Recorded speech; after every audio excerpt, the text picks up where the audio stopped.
What's up, y'all? Welcome back to my channel. So this is going to be another version of my Camo Brow series, and I'm just taking the Danessa Murray's Beauty Blurring Balm Powder in Universal to basically prime my face. They also came out with basically a I guess dewier version of this, and I got it and I can't wait for it to get here because I really want to try it out, and I'm almost out of that one anyway. So to act as a base for my brows, I'm taking one of the nude one color fix from Danessa Murray's Beauty, and I'm basically just applying it with a spoolie all over my brow. I feel like this is the best way for me to do it, and before I even did the camo design, I let it completely dry.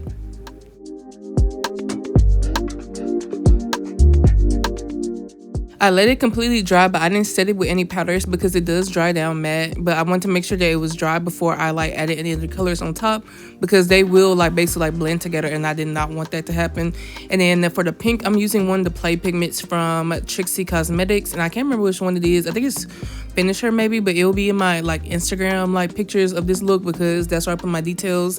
I'll probably end up having to start doing them, adding them to my description on YouTube. I just be forgetting to do it, honestly. But I wanted it to be brown, the pink and yellow vibes. I feel like that was a really cute camo moment from growing up. And then to basically just conceal my brows, I'm taking this Milani concealer, and this one is a little bit closer to my skin tone than some of the other concealers I have, but I kind of like it sometimes. And I'm just trying to make sure that I cleaned up and I don't mess up the brow design, but make sure I keep it as sharp as possible. And I'm using a Moto brush to basically conceal or just blend it out. So usually whenever I'm doing eyeshadow and stuff, I'll just use the same concealer I use right underneath my brow and just basically add it all over my eye area. But for this look, I want to use one of my eyeshadow bases. So this is an eyeshadow base from Scratch by Kat, and it's basically called a perfect purr, like a cat how we purr.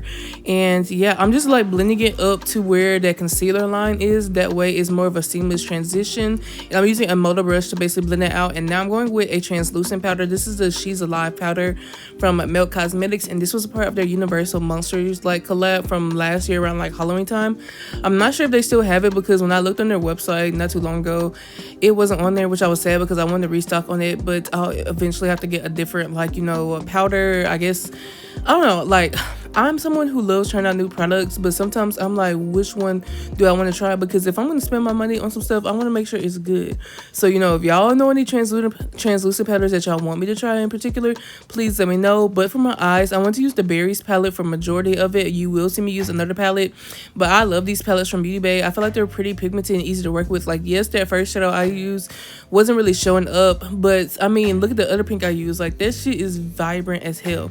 And I'm just trying to make sure I create a seamless blend to that lighter shadow to the brighter pink. And then I'm going in with the Principessa eyeshadow palette from REM Beauty, and I wanted to use the brown and the black because I wanted this to not be just a vibrant pink look. I wanted to kind of make it a smoky eye in a way. So that's basically what I'm doing, and I'm just going in with that black now in my crease, and then I'm going to add it to my lid to make sure it's actually as smoky as it can be. And then while I'm going back and forth with the black, after I blend it out, I am going to go back in with that brush, the brown brush, just to smooth the edges out because girl, this looks crazy as fuck. So that's what I'm doing right here. And I did smoke it out a little bit too much probably, and I should have let the pink pop out a little bit more, but girl, I was just trying some shit, I'm not gonna lie to you. But yeah, I'm just trying to make sure it's as seamless as possible. And then I was you know what, I'm gonna add some yellow aspect to it. So I'm gonna take the 24K, I believe that's what it is. This is the color fix from Danessa Murray's Beauty. So this is one of the metal color fixes. If you go on the Danessa Murray's Beauty website, you'll see different finishes. They have the mattes, they have the metals, they have foils, and I think they have metallics, and then they have the glazes, which are basically glosses. And once I already get that yellow down packed, I'm gonna go in with a graph ink liner from Made by Mitchell in the shade of Black Milk, just to make sure my lashes and they just blend better together with my natural lashes and the false lashes I put on later. And then I'm just taking a mascara. I like to use a bigger one mascara on my top lashes to create more volume, and then you'll see me go in later with a smaller one for my bottom lash line. And now I'm taking this Build concealer from Made by Mitchell. This one I thought it was going to be closer to my actual concealing shade, so that's why I ended up using it to basically conceal above my brows now instead of actually concealing my actual face, because that's definitely not light enough for me. And I was just showing y'all a sneak peek of what I was listening to. I wanted to listen to country music while I was doing this look because I felt it just felt right. And I'm taking this skin tint, or basically it's a balm product from Milani, and this was probably my second or third time trying it, and I kind of like it, and I feel it's pretty close to my skin tone. Like, it might just be a little bit more cool or neutral than I usually go for, but I feel like she's pretty good. And I'm going back in with that concealer to basically highlight my face. I was kind of running out of it, so I feel like it's not as creamy as it normally would be, but I'll have to restock it sometime soon.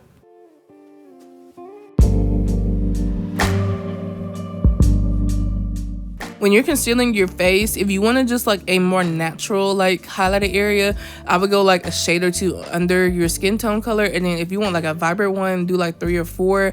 I usually don't really like a bright under eye or like highlighted area. Like, it throws it off sometimes. Like, sometimes it's good for the look, but I don't go past like a certain color just because I'm like, bro, that's gonna be too much compared to like what I like. And I'm taking this power bronzer from Vanessa Mars Beauty. As you can see, I've been using the mess out of this product, and I almost hit pan, so I'm excited because once I hit pan, I'll probably either get the same bronzer or I'll try a new bronzer. But I like her. This is in the shade Deep, and basically I'm just blending it out all around my face. And I'm gonna use my foundation brush in a second to basically make sure that I blend around the area, so it's not like a stark, like, you know, a line of like my foundation versus like my bronzer. And then I sprayed my face with the Pretty Fresh spray from ColourPop, and I'm actually out of this, which is sad, but I have some other like hydrating sprays I'm gonna end up getting. And then I'm taking this Marigold turn up the base, but this is one of the setting powders from One Size, and I'm basically just setting all the highlighted areas first, and then I'll go in with a powder all over my face that's closer to my skin tone.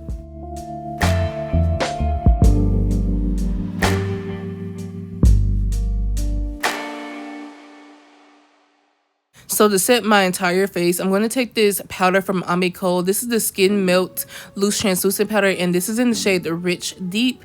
And I basically just apply this all over my face. I don't go like as far as to where my like concealer is, but I will basically do it all over my face to make sure I have like that color like everywhere. And I feel like it helps like just make my like face last a little bit longer. And I'm going in with this One Size like bronzer. This is the Deep Trio, and this is the Made for Shade product basically. If I want my nose contour to be a little bit more like precise, I end up taking like an eyeshadow brush. So this is one of the eyeshadow brushes from a Motor Brush set, so definitely check them out.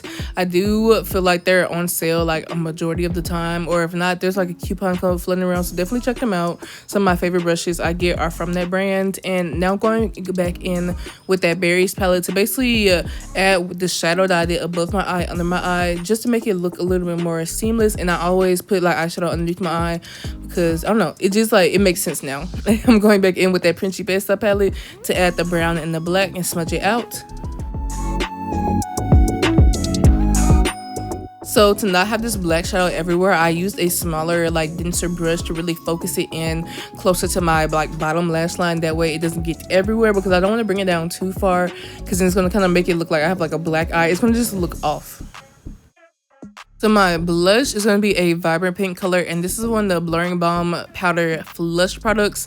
This is the shade Prima Donna from Vanessa Mars Beauty, and I love these blushes. They're so pigmented, and I don't think you necessarily even have to set them. I think they do dry down matte, but I always set my blush with a powder blush, so that's why I just did that.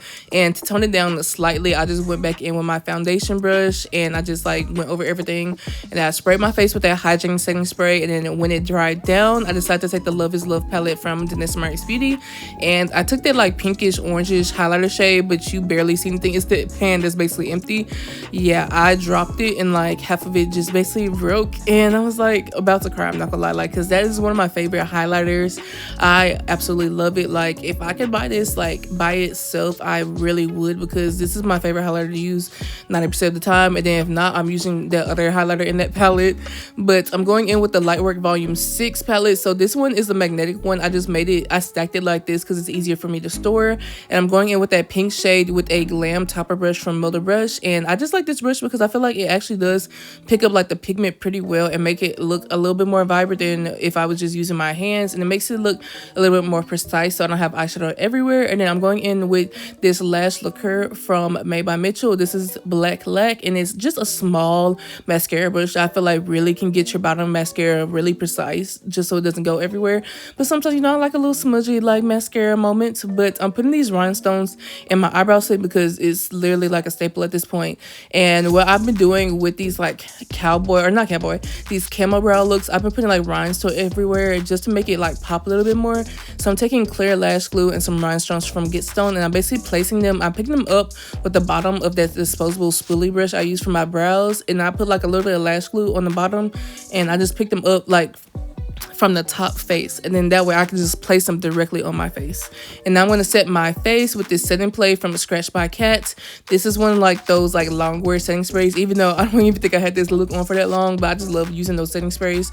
And then I'm going in with this liquid lipstick from Jadora Cosmetics. This is in the shade Velvet, and this is my go-to brown when I want like a deep brown like lip combo, because this is just a really good like pigment, and I like how it's a little bit darker than my skin tone, because some browns like they be giving skin tone, and I'm like, I need a little bit darker so I can have that really like big contrast or value. Like, I just love it. And I was trying to do like this yellow in the middle, but it was not working out, so I tried to use the Vandalism lip sync from Made by Mitchell, and it was kind of working, but I don't know, like I did a whole bunch of layers and I feel like it was just too much going on. But I had to add that brown to the outside because I needed the contrast to be there. And I'm just adding a little bit more pink. And this lip sync, I don't know how I feel about this, because like when I wear it, I don't know why it like dries weird on my lips, or like it doesn't, like I'll be trying to like make it look as opaque as possible, and then sometimes it picks up. So I don't know what I'm doing wrong, but I've been trying to figure out how to use it. And I'm taking these Feline Vibe lashes from I Envy, and I basically added black lash glue, and I'm gonna put them on my face. I put a mirror down below my face and kind of tilt it that way I can see where like the lash is and where my lash line is, to make sure it's as close to my lash line as possible. And I'm using one of these like lip glosses from About Face, one of my favorite browns. This is Play Hooky, and she's very, very pigmented. And then I wanted to try out this Wet n Wild like chameleon lip gloss that I got from Walgreens, and I feel like she's pretty cute. She's pretty cute. But yeah, basically this is the end of the look. I hope y'all enjoyed this video, and I love y'all so much. Bye.